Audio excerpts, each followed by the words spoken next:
So super exciting to bring you the latest instalment of Unlocked, and it's London Pulse CEO and head coach, England selector, former Mavericks and Stars coach, current Turnford Prem coach, netball mum, former England international. Sam, have I missed anything off of that list? Sam Bird. I feel like I should say dutiful wife, but that's probably, I'm terrible at that role. So no, I think that's correct, Paul. Listen, we're absolutely delighted to have you. I've obviously spoken to you a few times in sort of my sort of role with Pulse, but you've got such an interesting backstory, and Pulse are a team who have been knocking on the door for a while, as we've discussed for a while. So we're looking forward to getting into things. And before we get going, can I just kind of ask you a little bit about round one? A pleasing performance and a good win over Forest, as we discussed afterwards. Yeah, I think because Forest are obviously a really exciting new team in the league, and we didn't meet them at Super Cup. It was a little bit of an unknown for us, so it was a really good first test for us. Great to be at home with a really good crowd, but we really weren't sure what we would find against Forest. And I think it's well known they've got some very good individuals in their squad, so we weren't taking that fixture lightly. But I'm actually really pleased with how that went. So a really good crowd for our first game. A few London Pulse people coming back to us, sort of Chelsea obviously coming back to our old club, having been a fantastic player for us. I think our players were quite nervous in the first sort of 5 minutes. I think we were a bit jittery and made a few errors, and Forest actually went ahead. But I think after we settled down and the players just started to remember how good their connections are, and really just started to enjoy themselves. I think our sort of style and brand came through and had a particularly strong second half, which was really what we were aiming to do, sort of grind Forest down a little bit in the first half of the game and then try and take off, which in fact played out that way. There's a sense, Sam, you cleared that hurdle as a coach, a nice strong win, as we've just said. But you also cleared a hurdle as a CEO of a club that just survived a tender process, and you crossed that line as well with that opening round fixture. Can you tell us a little bit more about the kind of two hats that you wear? I know it's not the first time in your career that you've worn two hats at the same time, but perhaps a little bit about the demands of it professionally and personally. Yeah, I mean it is a lot. But I think I'm someone that just thrives on um, taking on challenges. I've learned over the last maybe couple of years to divide my day up. So I sort of have a business sort of diary, if you like, where I'll concentrate on the running of the business, running of the club, pretty much through the day till about 3 o'clock. And then my attention will turn to performance matters, things not just related to the first team, but I'm very across supporting the next gen team and the 19s and the 17s and indeed the other pathway. So I try and divide my time up so I'm clear about what which hat I've got on at which time. It's not always easy because some people that I'm working with only work in the evening, so I have to sort of flip between those things. But sort of Monday, Tuesday, Thursday, I'm out every evening training, so I try to split it up. Um, I really enjoy doing both things.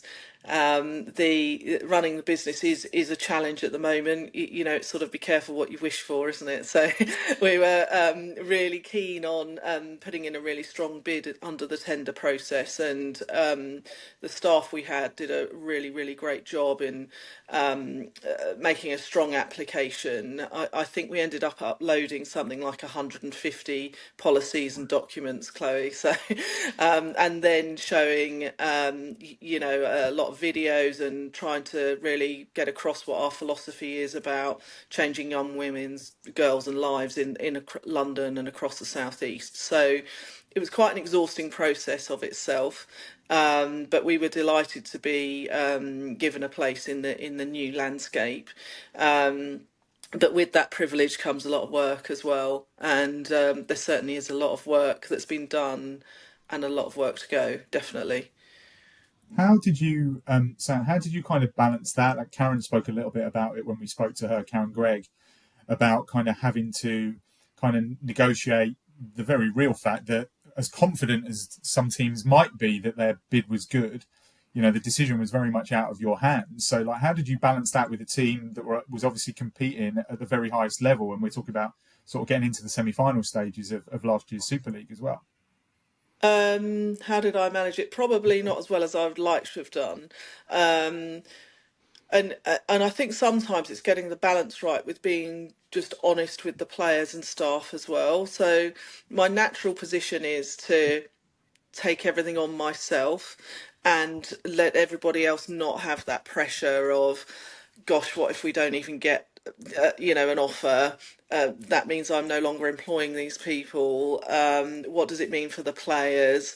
Where are they all going to go? And I think there became a moment in that process where I was probably on one of my low days, and I just sort of shared with everyone, like, goodness, that all these things could happen.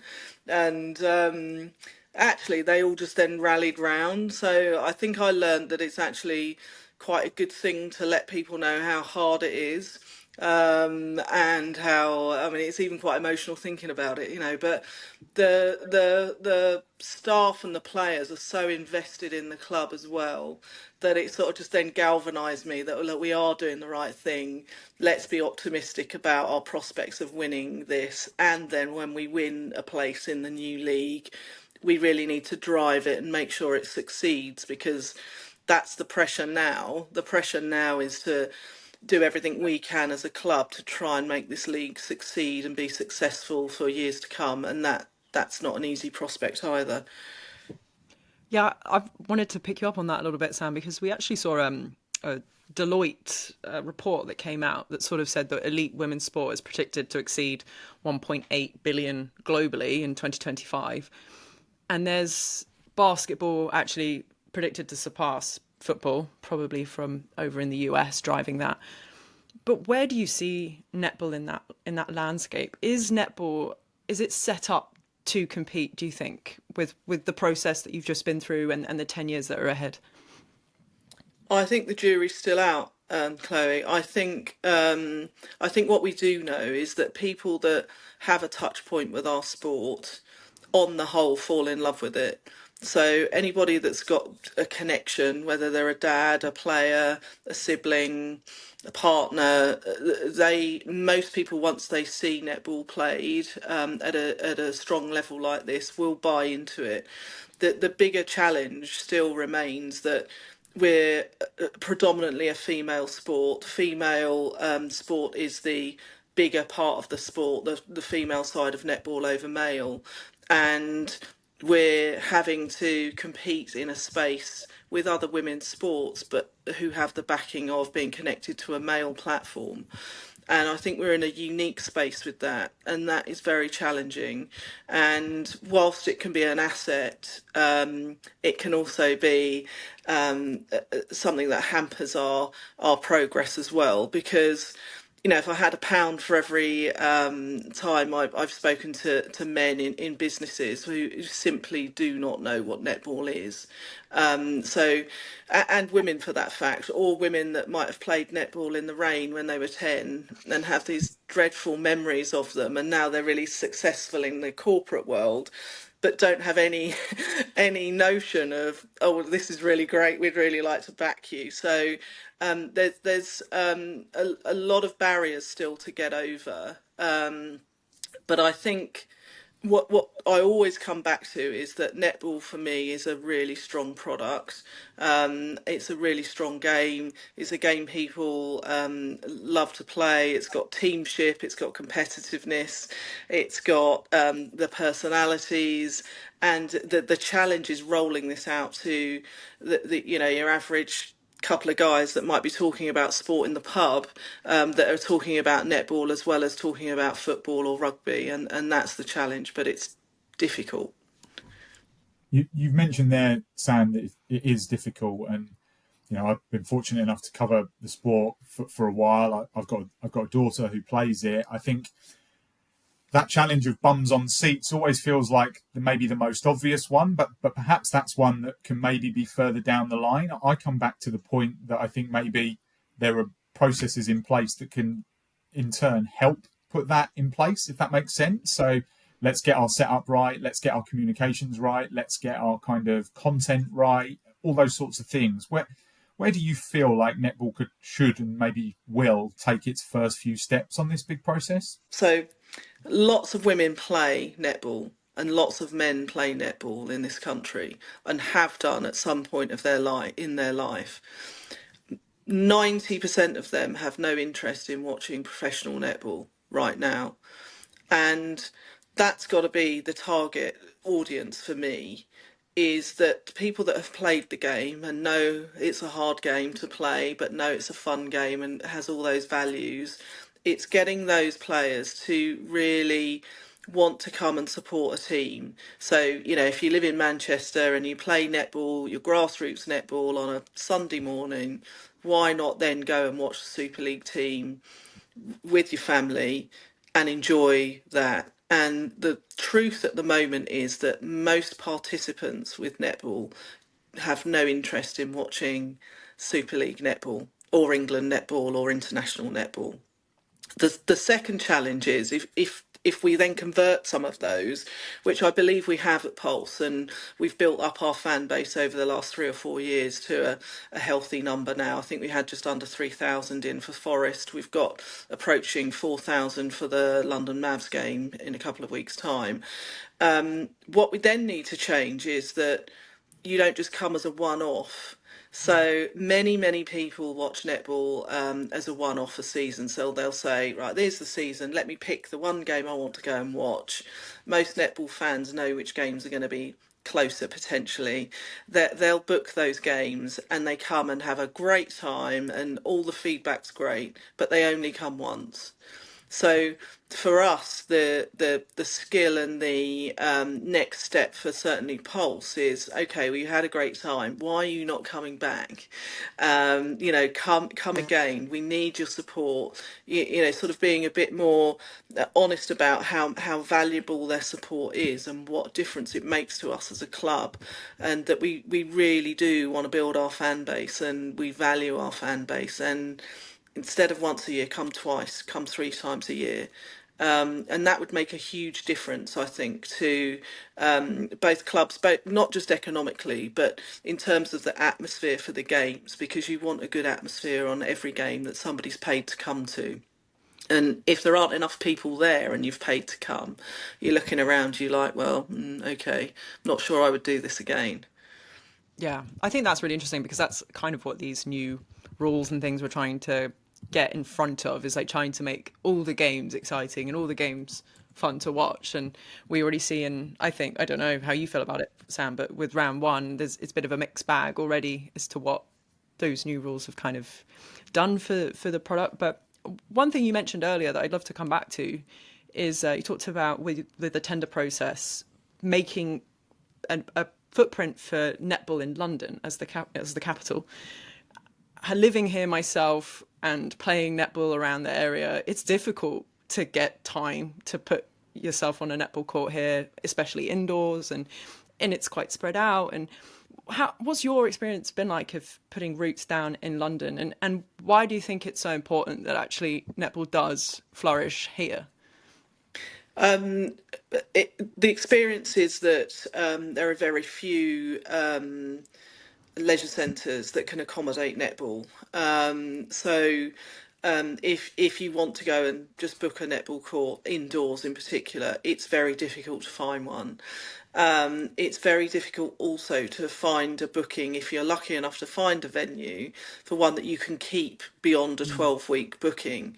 So even us with our brand and what have you, we have to sort of work really hard to book venues, and essentially we have to sort of book them for long periods of time, even if we're not going to need them as much through the summer, so that we secure those bookings for our training, for our pathways and our hubs, so that we don't lose venues.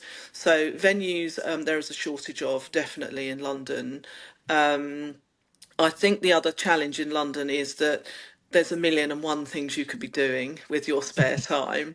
So, if you've got, let's say you were an organised person, which I'm not, but let's say I had 50 quid a month to go and watch some sort of entertainment. I've got the theatre, I've got the cinema, I've got basketball, I've got football, I've got hockey, I've got pretty much every sport going.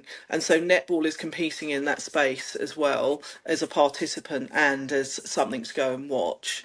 And then I think the other issue with London is that, because it's the capital city, lots of people work very long hours. So you almost want sort of a longer window in which you can access leisure centres to play, because you will know, Chloe, like most people in the city are sort of finishing at 7, 8 o'clock at night, and then most sports centres shut at 10, so you've got a really small window, like, so there's not really this adjustment for almost a nighttime like workforce, or you've got massive NHS employees, police officers, civil servants that work sort of round the clock, and there's no sort of leisure centre picture for them to go and do sport late on. So I know, for example, when we're at the Copper Box, one of the third courts, some guys always rent that at between 9 and 10 p.m., and it's a just come and play basketball for an hour, and it's packed. And so I think that is an issue. We are very lucky, that said, that we work very closely with GLL, and they're an amazing foundation that are driving really hard to regenerate dilapidated sports centres. So they buy them, they redo them, they then hire to their members at affordable prices, and they have just been involved in completing and the Score Leisure Centre, which is opposite Leighton Orient Football Club, and that is a 5-court netball centre indoors with a cafe, available, by public transport, and it's rammed every night of the week. And so more facilities, longer hours, but yeah, you're competing with a lot of different activities in London as well. I think to that point, Sam, Pulse have obviously been worked really hard on their identity as kind of a London kind of brand, like as a team. We will get onto this, but talk about kind of how the team have formulated. But how important then is it that Pulse play a part in that kind of local area and that regeneration? We all talk about our football teams and our rugby teams in that way. I certainly think that netball teams can really play a part in the community. Yeah, absolutely. And our hub program does that really well. So the hub program, well, I think we're up to 37 hubs. So they can have between 20 and 30 kids in, and they run across London and the southeast all the way down to the south coast. But for example, when the Score Leisure Centre opened, they wrote to a lot of stakeholders in East London and said, "Do you want to be involved?" And I was like, "We'll run a netball tournament on your opener." So we ran a hub tournament. I think we had 8 kids in there. They were there at the grand opening of the venue. So all the great and the good come, and they see them, and then they speak to the kids, and the kids have had a great day. Historic for them. They've opened a venue. They're all, I think they all managed to bunk off school for the afternoon as well, so that was even better, to be part of the grand opening. So those types of events are really important to us, and we try and also run our camps. Our community camps at the Copper Box. So most school holidays you will be able to access a camp where, Fumi might be coaching you one week, or Tyler. So they get access, which is a really strong part of our sport. I think that, as a 10-year-old, you can get access to be coached by Fumi or Hallie, and they'll have a chat with you at the end, and you can have your selfie. And those sorts of community ties are really, really important. Yeah, I think you mentioned the players there. You almost preempted me in that way, because you've got a couple of Pulse has really built its identity around a playing core, and for me is one, Hallie another, and they're also from London. So you have that, which I think is a really nice piece, definitely for the club to have had homegrown talent in the Pulse and to show people that that's possible. But Sam, you'll know that they're also such a core part of England. The world enjoys watching them.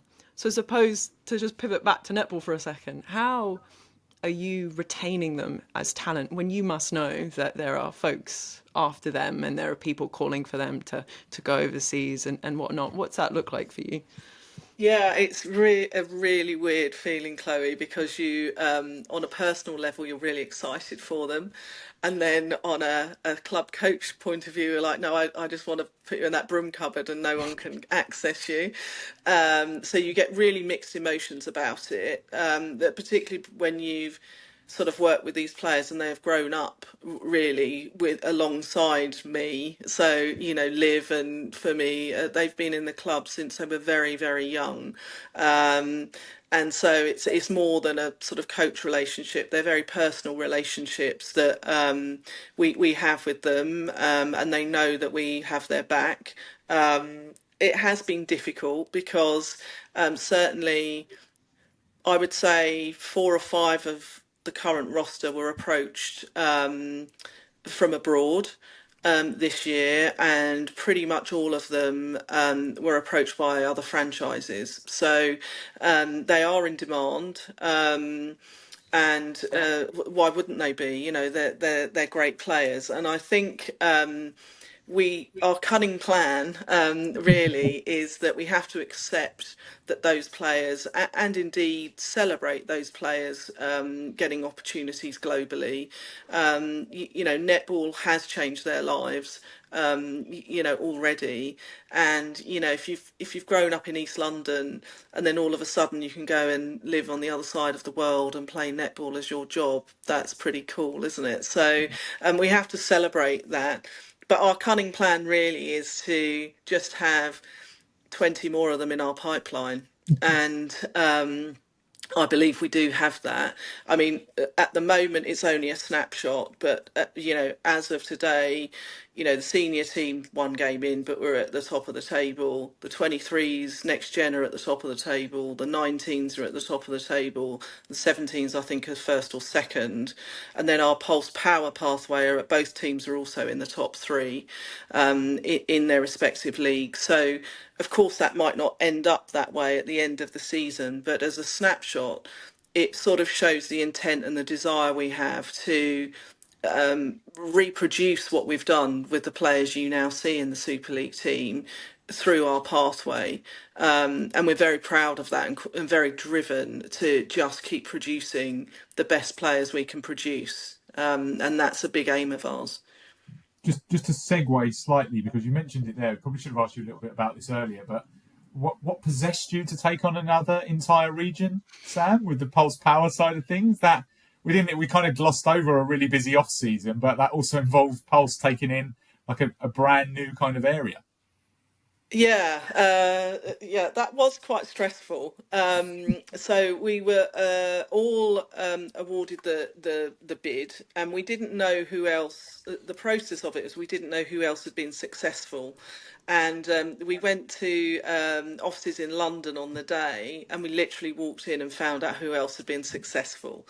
So it was a bit strange that we walked in the door. It's like, oh, you made the cut. It was a bit sort of dystopian, really. It's like, who's not here, who is here, and so it was a bit peculiar.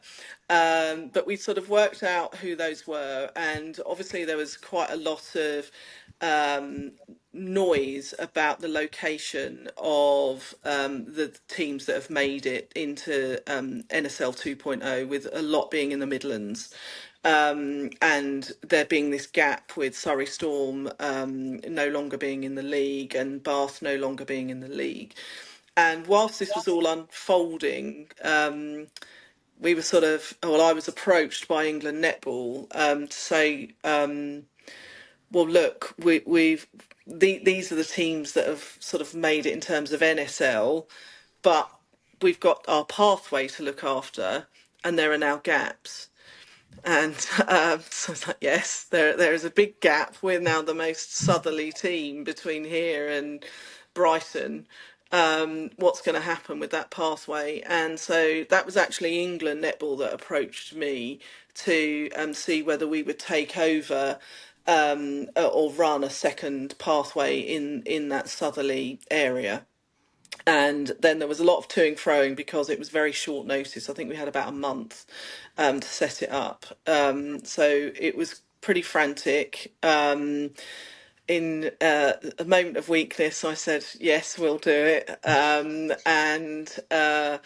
it was quite hard, to be honest, because a lot of the people in that area were really annoyed. They were angry about Storm not being in the team, in the league, and they were angry about what had happened to Bath. And one of our big things was like, this is not, we haven't done this. This is not down to us. We're here to now help you. But as you can imagine, if you've been a Storm fan or a Storm pathway for 6 years, and your local rivals are Pulse, and we've all been at each other, and then all of a sudden it's like, no, now we're running your pathway. Human nature is that was quite naturally quite prickly.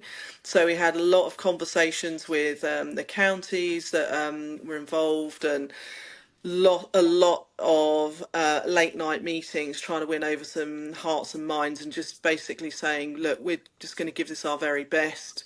If anyone knows anything about me, they know that I will want that pathway to be as good as anything we can produce anywhere else.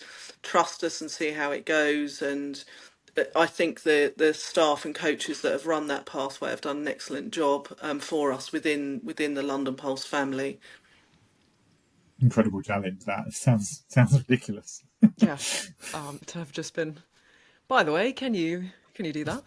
Take over the Sam, entire south and southwest for us. yeah, Sam, you talked about succession planning effectively with your cohort currently, and how that's going. I mean, we saw an example of that with Gracie Smith. I think on in the opening round, she came on at centre. It looked pretty seamless the way she entered court. She is 16, which is remarkable given that this is a professional league, and you've also talked about how she'll need patience, but then you're also very big advocate of young talent. Can you tell us a little bit about that decision to promote her into the elite senior squad, and how that happened? Yeah. So I've sort of been working with Gracie. My daughter plays netball, she plays grassroots, and she's in our pathway. And so Gracie had been playing in our Turnford squad, preparing for nationals. So I've been working with her as a real young one, building up the team to win under 16 nationals, which we did with her in the group and some other very talented youngsters. And so I knew the type of kid she is. And I think that's really important. So I knew her already. I knew her parents. I knew she was very coachable. And so she was a player that I was obviously tracking, like I do lots of young ones, with half an eye on her, maybe coming in a little bit later than has in fact happened. We then had the process of offering people contracts, and we lost a couple of players that I would like to have kept. It's probably fairly obvious which players they are. And I was really pleased with bringing Tyler in. I'd got Tyler in pretty early. And I was pleased about Sophie Kelly to sort of come in as a sort of Berry replacement. And then I had this sort of 10th spot left. And I was speaking to a number of very talented athletes that were all sort of on the fringes. So maybe a few clubs talking to them, but nobody quite putting their toe in the water to go for them. And I was sort of just going round and round in my head, like it's just not. I'm just not the person. It's just not the person I want. It's just not right, the right fit. And then I sort of sat back from it and thought, look, this nine I've got are amazing. Like this is a really good nine. It was, signing windows always really difficult.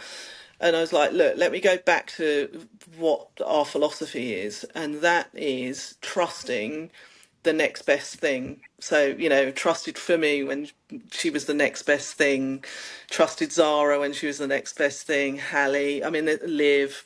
Liv has obviously been an amazing story of growth and the player she's turned into. I was like, I actually want my 10th spot to go to the next best thing. And Gracie just stood out to me like this is the one. This is definitely the one. I know she can do it.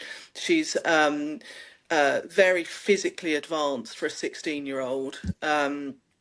She's already nearly 6 foot tall. She's very physically strong.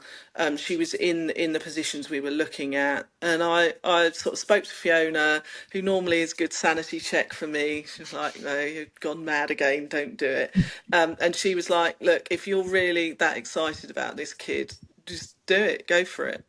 And so we had a sort of meeting with her parents, and they were, thought I was mad as well. But in fact, I'm already, people have seen what she can do. I'm already really comfortable about the decision we made with her. And the other players as well have been fantastic with her. Like they're all young themselves, but they now recognise they've got a baby in the group, the young one, and they have wrapped around her so well. She's been to stay at their houses. They take her out on the socials.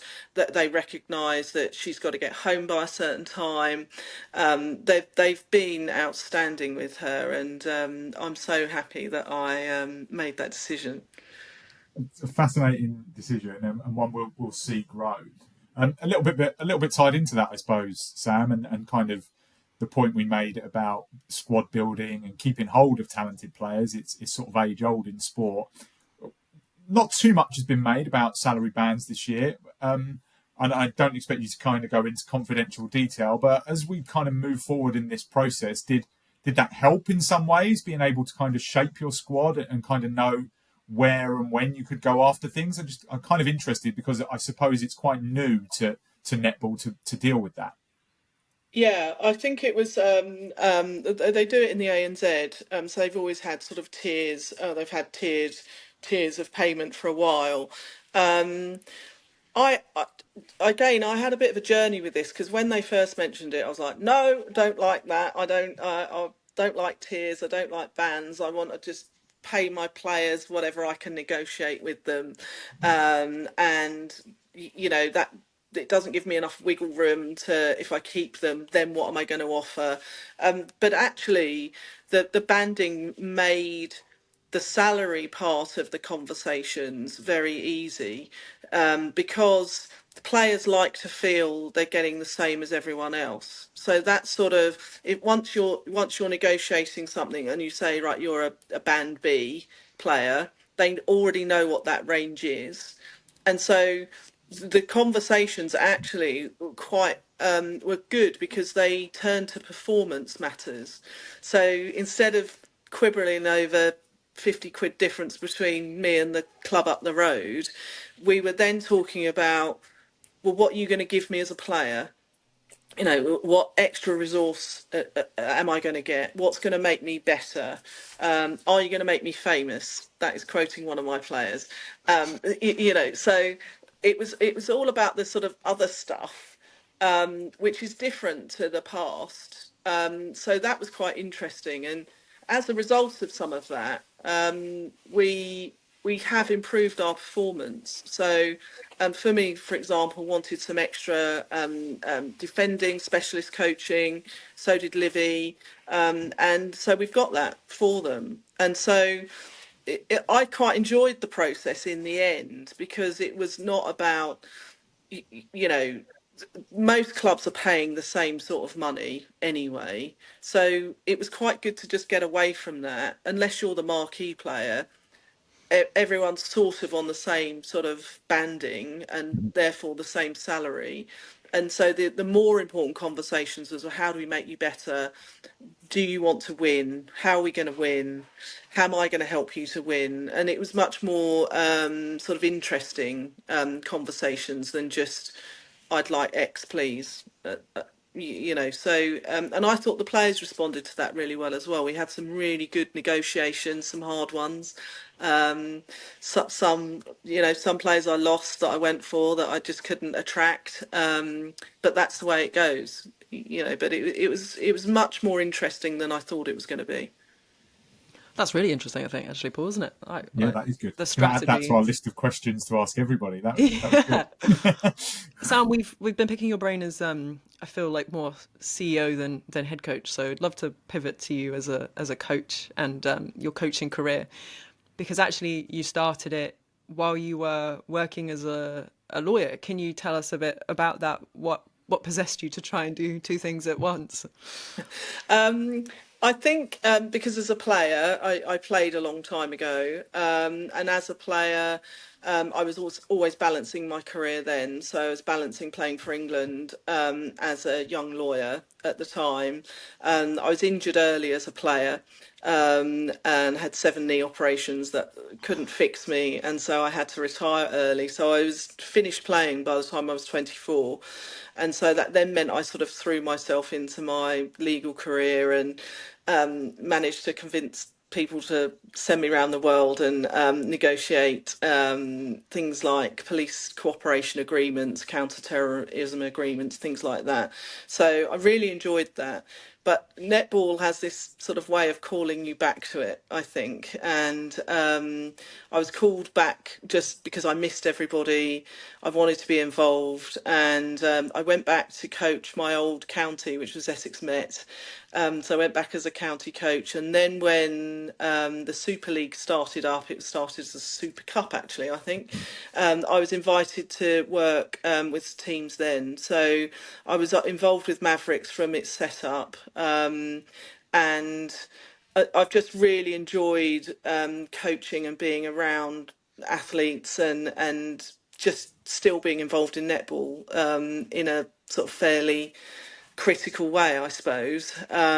So I sort of managed coaching and working as a lawyer probably for about 15, 16 years. So it was always pretty busy, and then had the 2 kids in between that as well. Um,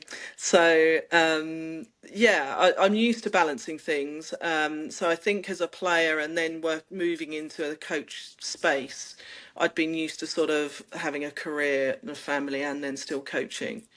We've got Claire Jones on the show as well, and she's like a clinical psychologist. And I said to her, what is it about kind of netball that attracts these incredible women who are able to juggle like 1,001 things? I'm a man. I can only do one thing at one time, usually fairly badly, it must be said. So, you know, you've kind of mentioned it a few times, but, you know, the women that are involved in the game that juggle so many things and that have so many things going on, it speaks to a powerful product. And you said this right at the start, that maybe those who've gone away from the game, maybe they're the people we should be looking to kind of come back and invest and support and help take the sport on this journey. Yeah, I think so, because I think lots of women think, I think particularly because we're using the word professionalism, and we have to be honest, we're not there yet. So we're on a phase of moving towards professionalism, and sometimes I think that puts people off. So they think they're not needed, or the club's got it down. You know, we don't need anyone. It's all easy. It's all sorted, and it couldn't be further from the truth. And women that and men that are Yeah. passionate about the game are really, really welcome back into our environments. You know, our hub program is a good example of that, where the hub coaches tend to be ex-players or coaches or teachers that are now coaching, and it gives them a really good entry back into our club without too much pressure.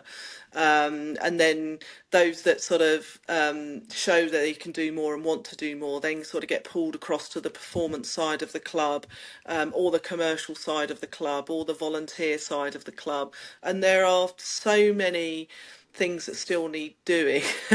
Like every job, there's something that can be done, and they are exactly the sort of workforce and volunteer force that we want to encourage to come back to netball and be involved.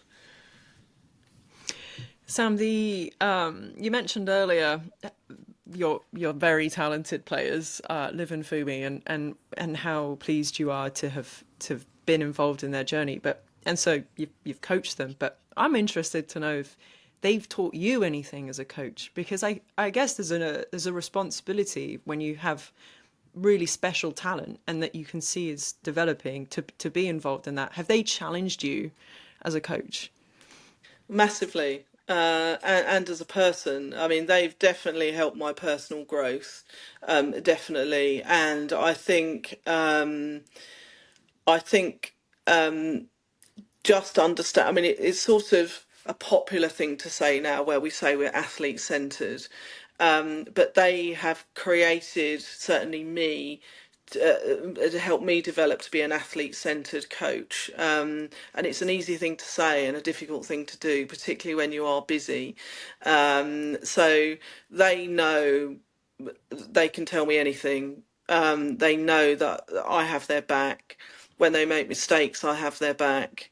When I make mistakes now, they forgive me, because I know them well enough to say, oh, look, I was completely out of order on that, or I've messed that up, or that session wasn't great. And they know that I know they'll give me their honest opinion as well. So they've definitely taught me a lot. I think also it's quite interesting because you can have the patience. I mean, I've got two children that I'm not very patient with,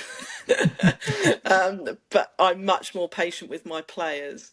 And I think that's because I recognise the pressures they're under.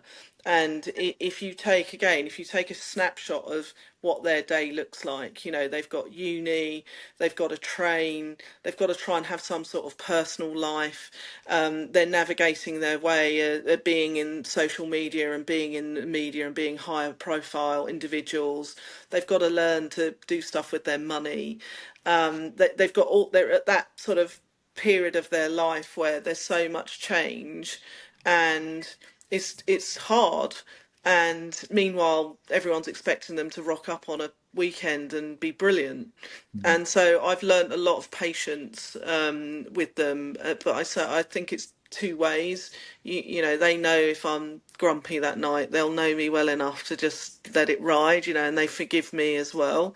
So I think just being around strong women, but also recognizing that everyone's got their own pressures, everybody.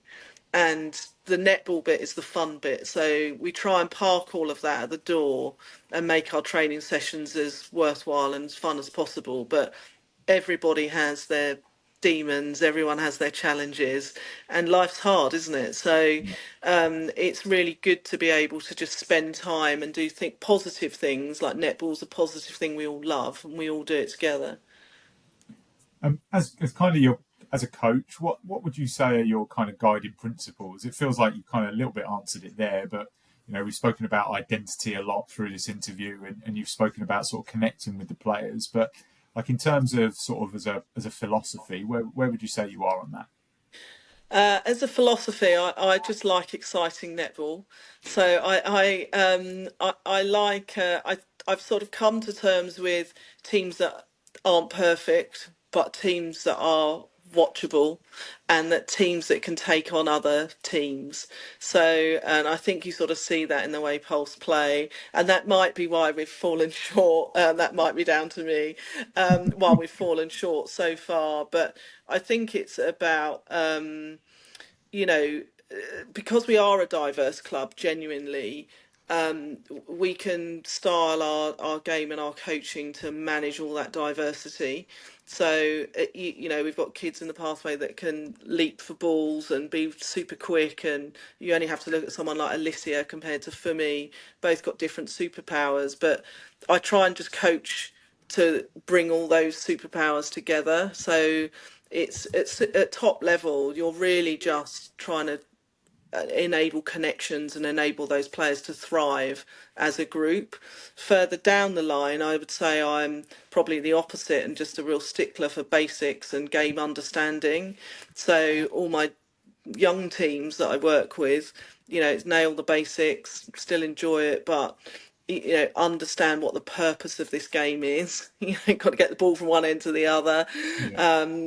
What you're going to come up against and try and beat that. So, but it's definitely enjoy playing and find the players' superpowers and then get them to sort of combine together on the court to play and have fun.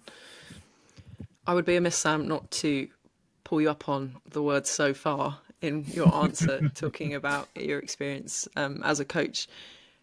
You've had some pretty heartbreaking losses. Can you tell us about those? How those have felt deep down, and how it still motivates you to perhaps get up each morning and go at it again? Yeah, I mean, a heartbreaking is probably too soft a word. I mean, it is crippling, and ultimately it falls to me. And I know all the team will say it's a team effort and all the rest of it, but I feel as the head coach and director of netball, it falls to me. So they do hurt, and oh gosh, the reflection and the reflective practice that. I mean, I adopt that after every game. Reflective practice is part of good coaching, whether you win or lose. But the hardest ones are the ones that sort of come out of the blue, I guess, or they're things that you really can't control. So, if you've got a player that's sick on that day on a critical game, sometimes that's just the way the cookie crumbles, and you can plan everything within an inch of your life, but if somebody, life gets in the way. So if somebody's having a bad time with their partner, or have got a sick relative, or there's all these off the court things that can throw you off course even if you've had the perfect preparation. And then there are things that you can control, but those players aren't quite ready yet to do that. And that's what I genuinely feel with this group. That up until now, we haven't been able to win, the final or the semi that we've lost out on in the last couple, just because the players weren't quite ready to stand up in that moment. But that's okay as well. I think I've sort of come full circle, and you can beat yourself up as much as you like, but it is okay to accept that the average age of the squad was 22. Most of them are still developing. They're all young together, and it's okay.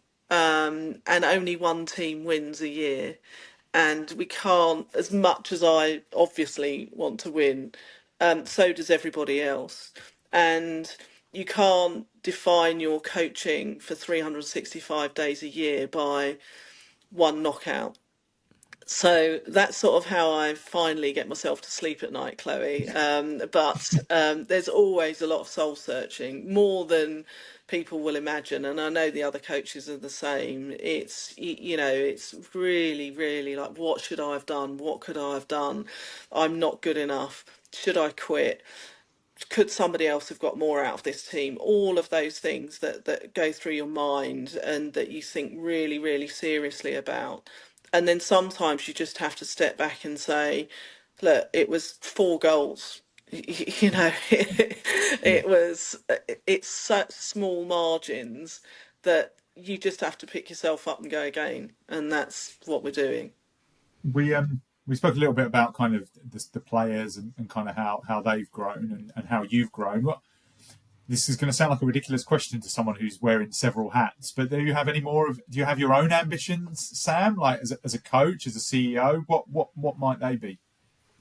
Genuinely, at the moment, I'm really, really invested in netball succeeding on this platform. Genuinely, um, and I'm really still trying to rack my brains as to how we do that and how we support the NSL doing that to do that because it's a really difficult gig. Mm. And we can all sit here and say, well, we shouldn't have done that and we should have done that or we could have done this better, but ultimately, I think there are enough people in the game that back the product. We've shown at Pulse we can bring sponsors in to back us. We've got really good sponsors. I want to try and do all I can within the sphere of influence I've got, which is obviously limited, but to drive the sport forward. And I know other coaches want to as well, and other clubs want to as well. And so, whilst we're competing on the court, I think a big step change for us is to collaborate off it, to push the sport forward. And there's so many more things we can be doing, and it's just finding the hours in the day. But that's what I would really like to see. I've got a daughter that plays. I'm very invested in young girls. Like at my grassroots club, there was a little thing on our coaches meeting yesterday on our coaches WhatsApp at term. There's like a 9-year-old kid that got player of the match in a tournament, and all the coaches coaching her like she's brilliant, she's going to be so exciting, and she's got such a bright future. And then I get excited about this 9-year-old kid that I've never met, that I think, oh wow, like what if she can be playing professional netball in 10 years time, and everyone's going to love her watching her play, and it helps England win stuff. Then that's got to be the motivation. So I'm highly motivated for that. I'm not sure I've got my head around how to do it, um, but I genuinely want the sport to succeed. Yeah, I think, well, we feel the same, right, Paul? That's kind of our mission statement as well. Like, where can we help the wider picture in what we're doing? And having these conversations is so, I think, so interesting to hear that it's all, at all levels, and we're all scratching our head thinking about the same things. So if I could sort of push you a little bit on that, Sam, like in 3 years' time, where do you want to see netball? What goals have we hit? I think performance wise, I still think the league needs to be stronger than it is now. So I think if we're honest, cutting to 8 teams hasn't led to the sort of elite packages we were looking for across the rosters. And that of itself sort of needs a bit of investigation, I think, in terms of why there's still a disparity between some rosters and others.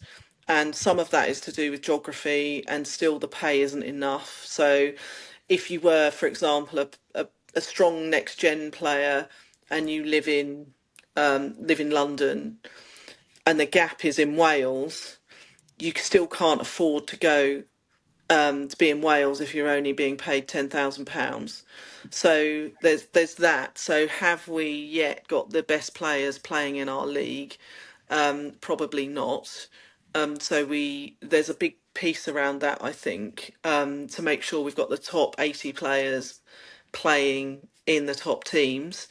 And then I think so. Competition is really important, but then I think mobilising as a starting point, people who are involved in netball now, mobilising them to support their game, and not just participate in it, but bring them in so that they feel aligned to London Pulse, or they feel aligned to Loughborough Lightning, and they feel wanted and part of that journey as well, which definitely hasn't happened yet.